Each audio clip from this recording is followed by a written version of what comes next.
स्वागत है प्यारे बच्चों आप सभी के एक नई वीडियो में। यदि आप सभी क्लास 9th में हैं तो ये वीडियो आप सभी के लिए बहुत ज़्यादा इंपॉर्टेंट होने वाली है। इस वीडियो के अंदर मैं आप सभी को क्लास 9th के प्रश्नावली 1B के सभी क्वेश्चनों को सॉल्व कराऊंगा। अगर आप सभी को प्रश्नावली 1B के किसी भी क्वेश्चन को सॉल्व करने में समस्या आ रही है या कोई सा ऐसा क्वेश्चन है जो इस प्रश्नावली का समझ में नहीं आ रहा है तो आपको इस वीडियो को बड़े ध्यान से देखना है। तो यहाँ पर पहला नंबर क्वेश्चन दिया गया, निम्नलिखित पूर्णांकों के योगात्मक प्रतिलोम लिखिए। तो आपको क्या करना है, यहाँ पर योगात्मक प्रतिलोम लिखना है।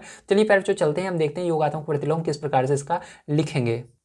तो देखिए प्यारे बच्चों, ये आपका पहला नंबर क्वेश्चन है। इसके अंदर हमको सबको योगात्मक प्रतिलोम बताने हैं। तो ध्यान रखना, जिन संख्या के आगे माइनस रहता है उसका योगात्मक प्रतिलोम प्लस में लिखा जाता है और जिसके आगे प्लस रहता है उसका माइनस लगाकर लिखा जाता है। तो देखो इसके आगे माइनस लगा हुआ है तो इसी को क्या करना है, आपको माइनस को हटाकर लिख देना है। तो 7 इसका योगात्मक प्रतिलोम हो जाएगा। अब जीरो का योगात्मक प्रतिलोम, आपने जीरो को कभी माइनस में देखा नहीं देखा ना, तो जीरो का जीरो ही होता है। इसी प्रकार से ये प्लस में 1 है, देखो इसके आगे कोई भी माइनस नहीं लगा, मतलब प्लस में है तो इसके आगे माइनस लगा देना, माइनस का 1 हो जाएगा इसका योगात्मक प्रतिलोम। इसके आगे माइनस है तो इस माइनस को हटाकर a + b बस लिख देना, इसका योगात्मक प्रतिलोम a + b हो जाएगा। चलिए चलते हैं सेकंड नंबर क्वेश्चन पर, देखते हैं क्या है और इसको किस तरह से किया जाएगा। तो सेकंड नंबर का क्वेश्चन आपको प्यारे बच्चों दिया गया है, वितरण नियम से 15 × 32 का मान ज्ञात कीजिए। तो आपको संकेत में भी दिया गया है कि इस प्रकार से करना है। ठीक है, तो चलिए देखते हैं। तो यहाँ पर देखिए 15 × 32 दिया गया है, इसको हम हल करते हैं, ध्यान से आपको देखना है। ठीक है, तो किस नियम का प्रयोग करना है, वितरण नियम का प्रयोग करना है। ठीक है, तो लिखेंगे वितरण नियम से। तो यहाँ पर वितरण नियम से आपको करना है। तो सबसे पहले इसको क्या करिएगा, आपको 15 ऐसे रहने देना है, उसके बाद गुणा भी ऐसे रहने देना है और यहाँ पर 30 को अलग कर लेना है, 2 को अलग कर देना है, मतलब 30 + 2 इसको लिख सकते हो आप। तो जोड़ोगे फिर से 32 बन जाएगा। ठीक है, अब देखिए 15 का गुणा एक बार क्या होगा, 30 में होगा। तो यहाँ पर क्या करोगे प्यारे बच्चों, ध्यान समझना है, यहाँ पर 15 का गुणा एक बार 30 में करोगे तो 15 × 30, उसके आगे क्या है, प्लस है तो प्लस लगाओगे। अब फिर से 15 का गुणा 2 में करोगे तो 15 × 2। ठीक समझ गए इसका अर्थ क्या होता है, 15 का गुणा एक बार 30 में, फिर प्लस है बीच में प्लस लगाना है, फिर 15 का गुणा 2 में। अब देखो इसके अंदर गुणा कर लीजिए तो 15 का पहाड़ा 3 बार केवल पढ़ना है, तो 15 × 3 = 45 होगा और 0 बच रहा है, 0 लगा दीजिए, प्लस यहाँ पर 15 दूना 30 हो जाएगा, दोनों को जोड़ लीजिए तो 480 हो जाएगा। ओके, तो आपका करेक्ट आंसर क्या हो जाएगा प्यारे बच्चों, 480 इसका हो जाएगा। चलिए चलते हैं तीसरे नंबर क्वेश्चन पर, देखते हैं क्या है और किस तरह से किया जाएगा। तीसरा नंबर क्वेश्चन आपको दिया गया, धन पूर्णांकों में एक उदाहरण सहित दर्शाइए कि योग की सक्रिया पर योग का वितरण नियम असत्य है। ठीक, तो हमको इसको दर्शाकर दिखाना है। चलिए हम देखते हैं, ध्यान से आपको समझना है प्यारे बच्चों इस क्वेश्चन को। ठीक है, आइए देखते हैं। तो यहाँ पर हम मानते हैं तीसरा नंबर क्वेश्चन इधर हो जाएगा। ठीक है, थोड़ा इधर में कर देता हूँ, हाँ आ जाएगा आराम से। तो तीसरा नंबर क्वेश्चन देखिए, हम मानते हैं, माना हमने 3 संख्याएं मान ली हैं, 3 + 4 + 5, हमने सीधी सीधी 3 संख्याएं ले ली हैं। अगर हम इसको जोड़ेंगे तो क्या आएगा, देखियो यहाँ पर 3 ऐसे ही रहेगा, प्लस 4 और 5 जोड़ोगे कितना हो जाएगा, 9 हो जाएगा। अब 9 और 3 जोड़ोगे तो कितना हो जाएगा, 12 हो जाएगा। ठीक है, अब हमको क्या करना है, इसको वितरण नियम से करके देखना है। ठीक है, योग का वितरण नियम से करना है। तो यहाँ पर हम लिखेंगे योग का वितरण नियम से। ठीक है, तो लिखेंगे योग का वितरण, ठीक है, करने पर या नियम से नहीं करने पर। ठीक है, तो क्योंकि योग का वितरण नियम होता ही नहीं है। ठीक है, चलो योग का वितरण करते हैं। तो यार इसके लिए क्या करना होगा, बिल्कुल इसी तरह से करना है। सबसे पहले क्या था, देखो ये क्वेश्चन बिल्कुल इसी तरह से है। तो सबसे पहले हम इसको यहाँ पर उतार लेते हैं, 3 प्लस ब्रैकेट में 4 + 5 उतार लिया। अब क्या किया था, यहाँ पर गुणा किया था, लेकिन इसके अंदर हर जगह योग है तो हर जगह प्लस लगेगा। तो यहाँ पर जहाँ जहाँ गुणा था वहाँ पर प्लस कर देना है बस। ठीक है, मतलब इसके अंदर गुणा हमने गुणा किया था, देखो 15 और 30 का, इसके अंदर 3 और 4 को जोड़ेंगे। ठीक है, तो इस तरह से करना है। तो 3 + 4 लिखेंगे, फिर बीच में इसको एक ब्रैकेट में कर लेते हैं, फिर बीच में प्लस लगाएंगे, फिर 3 और 5 को एक साथ जोड़ेंगे, 3 और 5। ठीक है, अब देखो इसके बाद क्या करना है, जोड़ लीजिए, 3 और 4 जोड़ोगे 7 होगा, बीच में प्लस है, प्लस लगाओगे, इसको जोड़ोगे तो 5 3 8 हो जाएगा। अब देखो कितना आया, 15 आया। ठीक है, तो देखो यहाँ पर इसमें कितना आ रहा था, 12 आ रहा था, यहाँ पर 15, तो ये वाला बिल्कुल सही है, ये वाला गलत है। ठीक है, तो हम कह सकते हैं यहाँ पर, अतः योग की संक्रिया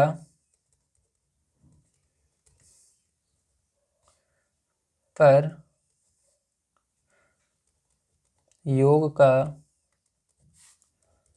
वितरण असत्य है। तो ये आपका आंसर हो जाएगा। चलिए नेक्स्ट क्वेश्चन पर चलते हैं, देखते हैं क्या है और किस तरह से होगा। तो देखिए प्यारे बच्चों, अगला क्वेश्चन आपको यहाँ पर दिया गया है, दर्शाइए कि पूर्णांकों में योगात्मक नियम अद्वितीय होता है। तो चलिए इसको भी देख लेते हैं किस प्रकार से किया जाएगा। तो सबसे पहले प्यारे बच्चों यहाँ पर आपको इसके अंदर, ठीक है, मानना होगा, तो हम मानते हैं, माना ए एक पूर्णांक है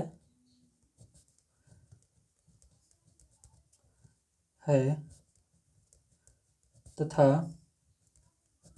बी दूसरा पूर्णांक है।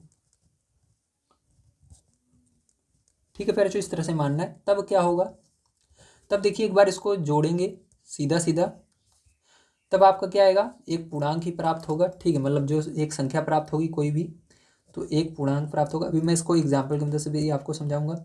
अब इसको आगे पीछे करके जोड़ते हैं, बी को पहले कर लेते हैं, ए को बाद में कर लेते हैं, तब भी आपका सेम वही संख्या प्राप्त होगी, एक पूर्णांक प्राप्त होगा। ठीक है, आप इसको करिएगा, मैं भी एक उदाहरण की मदद से आपको इसको समझा देता हूँ। तो देखो, उदाहरण की मदद से देखो,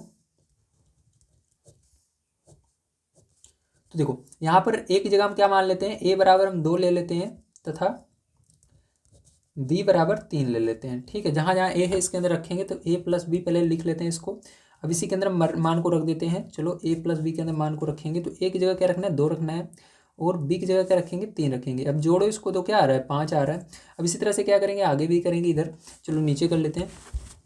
ठीक है, अब b प्लस ए, इसको आगे पीछे वाला जो है इसको करते हैं। देखो यहाँ पर क्या हुआ है, ए को आगे कर दिया, पीछे कर दिया गया, बी को आगे कर दिया गया।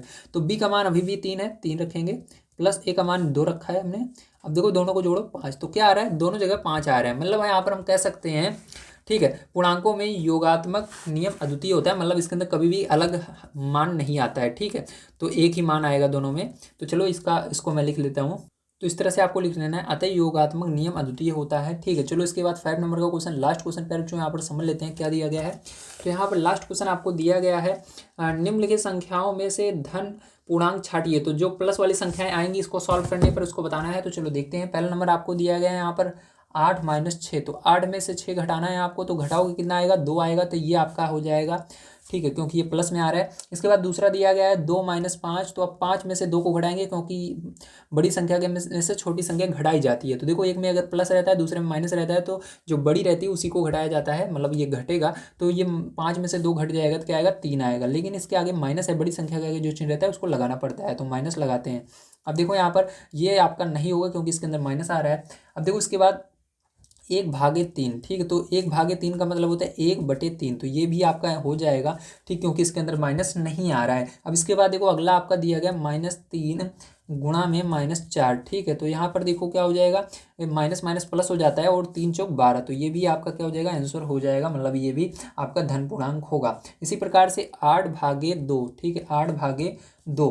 अब 8 से भाग देना है 2 में, तो 2 से में भाग दोगे तो कितना आएगा, जल्दी बताइए, 4 आएगा। तो ये भी आपका क्या हो जाएगा, धन पूर्णांक हो जाएगा। ठीक है, अब इसके बाद देखिए आपका -5 गुणा 3। ठीक है, तो देखो एक में माइनस है, तो कभी भी एक संख्या में अगर माइनस रहता है, दोनों में नहीं रहता है, तो वो माइनस नहीं हटता है, रहता है। यहाँ पर माइनस रहेगा, और 5 × 15। ठीक है, तो ये भी आपका ऋण पूर्णांक होगा, माइनस है क्योंकि। अब देखो इसके बाद अगला आपका है 3 × 5। क्या है अगला, 3 × 5 है। ठीक, तो 3 × 5, देखो ये भी आपका क्या है, एक धन पूर्णांक है, क्योंकि 15 आ रहा है। तो आपका क्या हो जाएगा, ये वाला हो जाएगा धन पूर्णांक, ये वाला हो जाएगा, ये वाला हो जाएगा, ये वाला हो जाएगा, ये वाला हो जाएगा। ठीक है, तो प्यार जो उम्मीद है आपसे को सारी चीज़ें समझ में आई होंगी। आज की वीडियो में मैंने आपसे को प्रश्नावली 1B के सभी क्वेश्चनों को सॉल्व करा दिया। अगर आपसे को प्रश्नावली 1B के किसी भी क्वेश्चन को करने में अभी भी समस्या आ रही है तो कमेंट कीजिएगा। अगर आ गया हो तो प्लीज़ लाइक कीजिएगा और चैनल को सब्सक्राइब कर लीजिएगा। तो मिलते हैं अगली वीडियो में। वीडियो देखने के लिए धन्यवाद। आप सभी का दिन शुभ हो। Thank you very much.